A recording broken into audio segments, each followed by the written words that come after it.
Tila kumakalat kamakailan ng mga usap-usapan na tila may tampuhan daw diumana sa pagitan ni Kim Chiu at Paolo Avellino, ngunit taliwas sa mga haka-haka, ilang mga larawan ang biglang lumutang sa internet.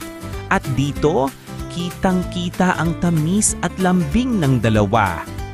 Sa kabila ng mga kumakalat na chismis, mas pinipili ng dalawa na manatiling tahimik at hayaan na lamang na ang kanilang actions speak louder than words.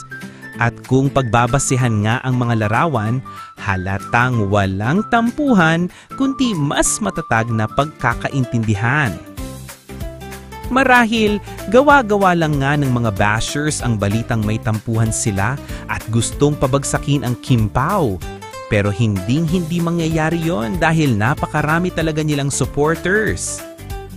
Tila sa gitna ng mga espekulasyon, mas pinipili ni Kim at Paolo na ipakita na ang tunay na koneksyon ay hindi basta-basta nawawala. Minsan, mas tumitibay pa nga kapag sinusubok.